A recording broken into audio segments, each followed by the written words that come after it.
ఓం గంగణపతయ నమ. ఐం సరస్వత్యై నమ. క్లీం మహాకాళికాయ నమ. ద్రాం దత్తాత్రేయ నమ. హ్రీం హ్రీం బగలాముఖి దేవ్యై నమో నమ. జయ గురు దత్తాత్రేయాయ నమో నమ. ఓం నమ శివాయ శివాయ గురువే నమ. క్లీం కృష్ణాయ గోవిందాయ గోపీజన వల్లభాయ శ్రీకృష్ణ పరబ్రహ్మణే పరంజ్యోతిషే నమో నమ. శ్రీరామ జయ రామ జయ జయ రామ రామ. యూట్యూబ్ ప్రేక్షకులకి అందరికీ కూడా నమస్కారం అండి. నేను పాలపర్తి గురునాథ్ శర్మ, జ్యోతిషం వాస్తు సిద్ధాంతిని. మీకంతా కూడా గోచారరీత్యా గ్రహాల యొక్క స్థితిగతి కటిక వాటి ప్రభావం అంతా కూడా ఖగోళ శాస్త్ర వీరకంతా కూడా విశ్లేషణ చేసి పరిష్కారం చెప్పడం జరుగుతుంది. గ్రహాల యొక్క సంయోగం ఈ రకంగా ఉంది. ఈ యొక్క గ్రహాల యొక్క స్థితి వాటి ప్రభావం అంతా కూడా మేషాది ద్వాదశ రాశుల వాళ్ళకి ఎటువంటి ప్రభావం చూపబోతున్నాయి అనేది విశ్లేషణ చేయడం జరుగుతుంది.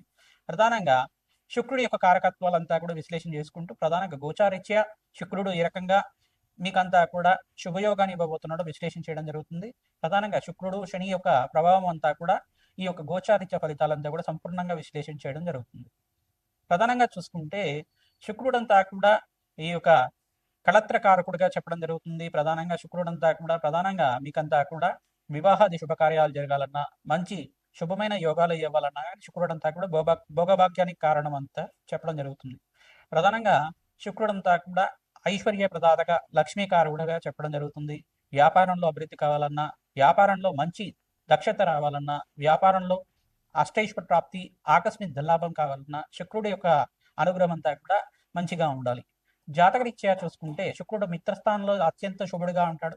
లగ్న చక్ర వేషాత్తు మీకంతా కూడా లగ్నం తెలుసుకుంటే కనుక లగ్నాన్ని చూసుకోండి, లేదు రాశి తెలుసుకుంటే కనుక రాశిని చూసుకోండి. మీకంతా కూడా శుక్రుడు అంతా కూడా ప్రధానంగా మీకు ఆకస్మిక ధనయోగాన్ని ఇచ్చే విధంగా, లగ్జరీ లైఫ్ రిచ్ లైఫ్ అనేది ఇచ్చే విధంగా శుక్రుడు అంతా కూడా కారకుడు అంటాడు. పాండిత్యానికి, వేద పట్టణానికి, ప్రధానంగా మంత్రశాస్త్రానికి అంతా కూడా అష్టైశ్వర యోగం ఇచ్చే విధంగా ఉంటారు. ప్రధానంగా ఎవరైతే కనుక వస్త్ర వ్యాపారాలు చేస్తూ ఉంటారో వాళ్ళకంతా కూడా శుక్రుడు అంతా కూడా అష్టైశ్వర యోగం ఇచ్చే విధంగా ఉంటారు. ప్రధానంగా రత్నాల వ్యాపారాలు కానీ, జ్యువెలరీ బిజినెస్ కానీ, ప్రధానంగా ఇటువంటి కారకత్వాలంతా కూడా శుక్రుడికి అంతా కూడా చెప్పడం జరుగుతుంది. పాండిత్యము, వేద పట్టణం కానీ, ప్రధానంగా మంచి ఎడ్యుకేషన్ అనేది ఉండడం కానీ, మంచి స్కాలర్గా ఉండడం, పిహెచ్డి చేయడం కానీ, ఇట్లాంటి అఖండమైన జ్ఞానాన్ని అంతా కూడా పొందడం అనేది సకల శాస్త్ర ప్రావీణ్యుడిగా చెప్పడం జరుగుతుంది. శుక్రుడు అంతా కూడా భోగభాగ్యాలకు అధిపతిగా చెప్పడం జరుగుతుంది.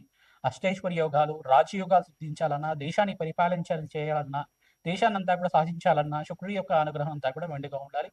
ప్రధానంగా కళలకంతా కూడా అధిపతిగా చెప్పడం జరుగుతుంది. లలిత కళలు కానీ, ప్రధానంగా ఈ యొక్క నృత్యం కానీ, గీతం కానీ, ప్రధానంగా పాండిత్యం, కవిత్వం కానీ ఇవన్నీ ఉండాలన్నా శుక్రుడి యొక్క అనుగ్రహం ఉండాలి. ప్రధానంగా కళాత్మకమైన జీవితం జీవించాలన్నా, శరీరంలో కానీ, ప్రధానంగా చూసుకుంటే మంచి నృత్య కళాకారులుగా ఉండాలన్నా కానీ మంచిగా శుక్రుడి యొక్క అనుగ్రహం మెండుగా ఉండాలి.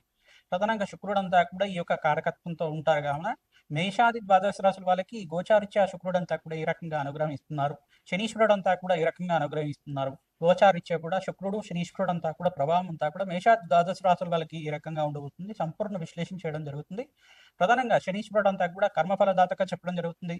కర్మఫలదాత అయిన శనీశ్వరుడు అంతా కూడా ఇక్కడ కొన్ని రాశుల వాళ్ళకి ఏలినాటి శని ప్రభావం ఇస్తున్నారు. ప్రధానంగా అష్టమ స్థానంలో శనీశ్వరుడు సంచారం అంతా కూడా ఈ యొక్క ప్రభావం అంతా కూడా ఉంటుంది. కొన్ని రాశుల వాళ్ళకి అర్ధాష్టమ శని దోషం అనేది ఇవ్వడం, మళ్ళీ శనీశ్వరుడు యొక్క వక్ర దృష్టి అంతా కూడా కొన్ని రాశి మీద పడుతుంది. ఈ యొక్క కళత్రకారకుడైన ఈ యొక్క శుక్రుడు మరి ఈ యొక్క కర్మఫల శనీశ్వరుడు అనుగ్రహం వల్ల ఈ యొక్క మేషాది ద్వాదశ రాశి వాళ్ళకి ఎటువంటి ప్రభావం చూపిస్తుంది, ఆర్థికంగా వాళ్ళకి ఎటువంటి లాభాలు గణించడానికి ఎటువంటి పరిష్కారం ఆచరించాలి. ప్రధానంగా నవగ్రహాల యొక్క స్థితిగతి సంయోగం వల్లనే అంతా కూడా ఈ యొక్క చతుర్గ్రహ కూటమి, పంచగ్రహ కూటమి, షష్టగ్రహ కూటమి అంతా కూడా గోచారిత్య స్వభావం జరుగుతుంది. ప్రధానంగా ఈ యొక్క సంయోగం వల్ల ప్రధానంగా మేషాది ద్వాదశ రాశుల మీద ఎటువంటి ప్రభావం చూపిస్తున్నాయనేది సంపూర్ణంగా విశ్లేషణ చేయడం జరుగుతుంది. ప్రతినిత్యం కూడా గోమాత సేవ చేసుకోవడం వల్ల సకల గ్రహదోష నివారణ జరుగుతుంది. కులదేవత ఆరాధన ప్రతినిత్యం కూడా ఆచరించాలి. శుక్రుడి యొక్క అనుగ్రహం కోసం ప్రతినిత్యం కూడా మహాలక్ష్మీదేవి ఆరాధన, ఈ యొక్క కనకదార స్తోత్రాన్ని చదువుకోవడం వల్ల విశేషంగా ధనప్రాప్తి లభించడానికి ఆస్కారం ఉంటుంది. బెల్లం పరవణాన్ని మహాలక్ష్మీదేవికి ప్రతినిత్యం కూడా ఈ యొక్క ప్రదోష కాలంలో 6:30 నుంచి 7:30 మధ్యలో అంతా కూడా మహాలక్ష్మీదేవి అష్టకాన్ని చదువుకుంటూ, మహాలక్ష్మీదేవి అష్టోత్తర నామాలు చదువుకుంటూ కానీ, సహస్రనామాన్ని చదువుకుంటూ కానీ ఈ యొక్క బెల్లం పరవణాన్ని అంతా కూడా నివేదన చేయడం వల్ల మహాలక్ష్మి స్థిరనివాసం లభించడానికి ఆస్కారం ఉంటుంది. కలత్రకారకుడైన ఈ యొక్క శుక్రుడంతా కూడా వివాహాది శుభకార్యాలు జరగాలన్నా, వంశాభివృద్ధి కలగాలన్నా, మీకు అన్యోన్యమైన దాంపత్యం కలగాలన్నా, అఖండమైన సుఖ జీవితం లభించాలన్నా, భోగభాగ్యమైన రాజయోగాలు సిద్ధించాలన్నా శుక్రుడు అనుగ్రహం కావాలి. ఇక్కడ కర్మఫలదాతైన శనీశ్వరుడు అనుగ్రహం కూడా మంచిగా ఉండాలి. తద్వారా ఈ యొక్క మేషాది ద్వాదశ రాశి వాళ్ళకి గోచారీత్యా శుక్రుడు శనీశ్వరుడు ఇచ్చే ఫలితాలంతా కూడా సంపూర్ణంగా విశ్లేషణ చేయడం జరుగుతుంది. వీడియో అంతా కూడా చూడండి, మీరు లైక్ చేయండి, సబ్స్క్రైబ్ చేయండి. తద్వారా మీకంతా కూడా ఈ యొక్క ఫలితాలు పరిష్కారం అంతా కూడా మీరు మంచిగా ఆచరించడం వల్ల మీకంతా కూడా మంచి ఫలితాలు రావడానికి ఆస్కారం ఉంటుంది. జగన్మాత అనుగ్రహం వల్ల మీకంతా కూడా అష్టైశ్వర్య ప్రాప్తి కలగాలని చెప్పి ఆశీర్వాదం చేస్తున్నాం. ప్రతి నిమిషం కూడా మీరు చెప్పే ఈ యొక్క పరిష్కారం అంతా కూడా ఆచరించండి. మీ జాతకరీత్యా ఎటువంటి సందేహాలు ఉన్నా కానీ మా యొక్క ఫోన్ నెంబర్కి అంతా కూడా అపాయింట్మెంట్ తీసుకొని మీరంతా కూడా జన్మ జాతకాన్ని అంతా కూడా పరిష్కారం ఆచరించడం వల్ల విశేషమైన పుణ్య ఫలితాలు పొందుతారు. శ్రీమాత్రే నమః. ధనస్సు రాశి జాతకులకి గోచారీత్యా గ్రహాల యొక్క స్థితిగతి, కలియిక, వాటి ప్రభావం అంతా కూడా ఈ రకంగా ఉండబోతుంది. ప్రధానంగా 2 గ్రహాల కలియిక వల్ల మీకంతా కూడా ఎటువంటి ప్రభావం అంతా కూడా ఇవ్వబోతున్నాయి విశ్లేషణ చేయడం జరుగుతుంది. ప్రధానమైన గ్రహాలు ఏంటిదంటే శుక్రుడు, శనీశ్వరుడు యొక్క అనుగ్రహం అంతా కూడా ఈ రకంగా ఉంటుంది. ధనుసు రాశి జాతకులకంతా కూడా 2026లో ఈ గ్రహాలంతా కూడా ఏప్రిల్ నెలలో సంయోగం అనేది జరుగుతుంది. తద్వారా మీకంతా కూడా రాజయోగ సిద్ధి జరగడానికి ఆస్కారం ఉంటుంది. చతుర్థ స్థానంలో, ఉచ్చ స్థానంలో శుక్రుడు అంతా కూడా సంచారం, ప్రధానంగా సప్తమాధిపతి అయిన బుధ భగవానుడు అంతా కూడా బుధాదిత్య యోగంలో ఇక్కడ మే 15 తారీఖు తర్వాత సూర్య భగవానుడితో పాటు కలిక సూర్య భగవానుడు ఉచ్చస్థానంలో మార్పు, మిత్రగ్రహం ఉచ్చస్థానంలో మార్పు, ఇక్కడ బృహస్పతి జూన్ 1 తారీఖు తర్వాత కర్కాటక రాశిలో ఉచ్చస్థానంలో మార్పు, అష్టమ స్థానంలో బృహస్పతి యోగం అంతా కూడా ఆకస్మికంగా ధనయోగ సిద్ధి రావడానికి ఆస్కారం ఉంటుంది. ఈ యొక్క లక్ష్మీకారకుడు, కలత్రకారకుడు అయిన శుక్రుడు అంతా కూడా ఉచ్చస్థానంలో మార్పు జరగడం వల్ల వివాహాది శుభకార్యాలు జరగడం, వాళ్ళకి వివాహాది శుభకార్యాలు శీఘ్రంగా జరగడానికి ఆస్కారం ఉంటుంది. బంధుమతి యొక్క సహాయ సహకారాలు లభిస్తూ ఉంటాయి. ఆకస్మికంగా ధనయోగ సిద్ధి రావడానికి, వ్యాపారంలో లాభాలు సిద్ధించడానికి కానీ, ఉద్యోగంలో మార్పు జరగడానికి కానీ, స్థానచలనం జరగడానికి కానీ ఆస్కారం ఉంటుంది. ఉద్యోగంలో మార్పు జరిగి మీకంతా కూడా ప్రమోషన్స్ వచ్చి వేరే ఊరికి ట్రాన్స్ఫర్ అవడం కానీ ఇట్లాంటివి కూడా జరుగుతూ ఉంటాయి. ప్రధానంగా ప్రతి నుంచి కూడా నవగ్రహారాధన చేసుకోవడం వల్ల గోచారిత్య గ్రహాల యొక్క స్థితిగతి, వాటి ప్రభావం అంతా కూడా తగ్గి మీకంతా కూడా అఖండమైన యోగాలు సిద్ధించడానికి ఆస్కారం ఉంటుంది. ప్రధానంగా నవగ్రహారాధనలో భాగంగా శుక్రుడికి, శనీశ్వరుడికి, రాహువుకి, అంగారకుడికి, బుధ భగవానుడికి, ఇక్కడ బృహస్పతికి అంతా కూడా జపమోహమాది కార్యక్రమాల జాతకరీత్యా ఈ గ్రహాల యొక్క స్థితిగతి, వాటి ప్రభావం ఏ రకంగా ఉంది, గోచారిత్య అనుగ్రహం ఉంది, కానీ జాతకరీత్య కూడా మనకి ఏ రకంగా ఉన్నాయనేది సంయోగం చేసుకొని ఈ యొక్క జ్యోతిష్ సిద్ధాంతంతో మీ జాతకాన్ని అంతా కూడా విశ్లేషణ చేసుకొని పరిష్కారం ఆచరించడం వల్ల విశేషమైన శుభ ఫలితాలు పొందడానికి ఆస్కారం ఉంటుంది. మీ జన్మ జాతకమే ప్రధానమైన జాతకంగా ఉంటుంది కావున ప్రతి నిమిషం కూడా మీరు చెప్పే పరిష్కారాలు ఆచరించండి. ప్రధానంగా నవగ్రహారాధన ఆచరించడం శ్రేష్టమైన ఫలితాలు పొందుతారు. మహాలక్ష్మీదేవి ఆరాధన మల్లెపూలతోటి, తామర పూలతోటి, ప్రతి నిమిషం కూడా తులసి దళాలతోటి మహాలక్ష్మీదేవి ఆరాధన, కనకదార స్తోత్రాన్ని అంతా కూడా పఠనం చేసుకోవడం వల్ల మీ గృహంలో కానీ, రావి చెట్టు దగ్గరైనా కానీ ప్రతినిత్యం కూడా ఆవనేత దీపారాధన చేసి అక్కడ ఖడ్గమాల స్తోత్రాన్ని పఠనం చేసుకోవడం, మహాలక్ష్మి దేవి సహస్రనామాలు కానీ, కనకదార స్తోత్రాన్ని కానీ పఠనం చేసుకోవడం వల్ల ఆకస్మికంగా ధనయోగ సిద్ధి రావడానికి ఆస్కారం ఉంటుంది. రాజయోగ సిద్ధి కలుగుతుంది. శ్రీమాత్రే నమః. మేషాది ద్వాదశ రాశుల వాళ్ళకి సంక్రాంతి శుభాకాంక్షలు అందరూ కూడా విశ్లేషణ చేయడం జరుగుతుంది. ప్రధానంగా సంక్రాంతి వేళల్లో అంతా కూడా ప్రధానంగా 14, 15, 16 తారీఖులో అంతా కూడా సంక్రాంతి అంతా కూడా జరుపుకోవడం జరుగుతుంది.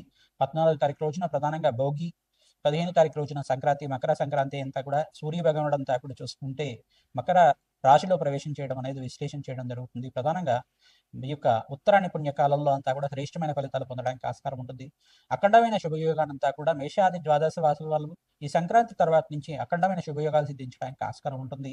ప్రధానంగా ఈ యొక్క సంక్రాంతి రోజున మీరంతా కూడా విశేషమైన కులదేవత ఆరాధన చేసుకోవాలి. విశేషంగా కులదేవత ఆరాధన చేసుకోవడం వల్ల రాజయోగాన్ని చూస్తారు. మహాలక్ష్మీదేవి ఆరాధన చేసుకోవడం వల్ల భోగభాగ్యాలు, రాజయోగం సిద్ధి రావడానికి, అఖండమైన ఐశ్వర్య ప్రాప్తి కలగడానికి ఆస్కారం ఉంటుంది. ధనయోగం సిద్ధి రావడానికి ఆస్కారం ఉంటుంది.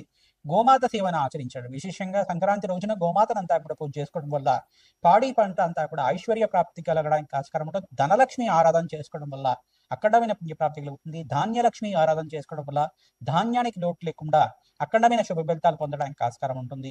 ప్రధానంగా పితృదేవత ఆరాధన చేసుకుంటారు. సంక్రాంతి రోజున పెద్దల పండుగ అంటారు కాబట్టి పితృదేవత ఆరాధన చేసుకోవడం వల్ల పితృదేవతలంతా కూడా శాశ్వతంగా బ్రహ్మలోకంలో నివాసం ఉండడానికి కానీ, శాశ్వతంగా వైకుంఠ ప్రాప్తి కలగడానికి కానీ, శాశ్వతంగా కైలాస ప్రాప్తి కలగడానికి కానీ, శాశ్వతంగా స్వర్గలోకంలో పుణ్యలోకంలో స్థిర నివాసం ఉండడానికి ఈ ప్రధానంగా ఎక్కువ రోజునే ప్రధానంగా సంక్రాంతి రోజున మాత్రమే ఎవరైతే కనుక ఈ యొక్క పితృదేవత ఆరాధన చేసుకుంటూ ఉంటారు మీకంతా కూడా రాజయోగంగా చెప్పడం జరుగుతుంది. ప్రధానంగా పితృదేవతలకు ప్రీతికరంగా స్వయంపాక దానం, బ్రాహ్మణత్వం దానం చేసుకోవడం, తిలతర్పణాలు చేసుకోవడం అఖండమైన శుభ ఫలితాలు పొందడానికి ఆస్కారం ఉంటుంది. ప్రధానంగా పితృదేవత ఆరాధన చేసుకోవడం వల్ల పితృదేవతకు ప్రీతికరమైన వంటకాలన్నీ కూడా నివేదన చేసి గృహంలో ఉండే వాళ్ళు ప్రధానంగా స్వీకరించడం వల్ల అఖండమైన పుణ్య ఫలితాలు పొందడానికి ఆస్కారం ఉంటుంది. ప్రధానంగా వీరంతా కూడా పితృదేవత ఆరాధన చేసుకోవడం వల్ల బ్రాహ్మణత్వంకంతా కూడా మహావిష్ణు స్వరూపంగా భావించి ధాన్యము, ఈ యొక్క స్వయంపాకము, వస్త్రదానం చేయడం వల్ల అఖండమైన పుణ్య ఫలితాలు పొందడానికి ఆస్కారం ఉంటుంది. సంఘంలో గౌరవం పెరుగుతుంది. పేరు ప్రఖ్యాతలు లభించడానికి ఆస్కారం ఉంటుంది. రాజయోగ స్థితి రావడానికి ఆస్కారం ఉంటుంది. మహాలక్ష్మీదేవి అనుగ్రహం లభిస్తుంది.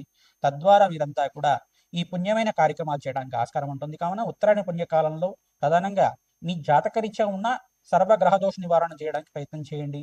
ఈ యొక్క రాజశ్యామల యజ్ఞాధికరతలు కానీ, బగలాముఖి శాంతి హోమాది కార్యక్రమాలే కానీ, ప్రధానంగా ఈ యొక్క కమలాత్మక దేవి హోమాది కార్యక్రమాలు కానీ, ఈ యొక్క లక్ష్మీ కుబేర శాంతి హోమాది కార్యక్రమాలు కానీ ఉత్తరాయణ పుణ్యకాలంలో ఆచరించుకోవడం వల్ల అఖండమైన పుణ్య ఫలితాలు పొందడానికి ఆస్కారం ఉంటుంది.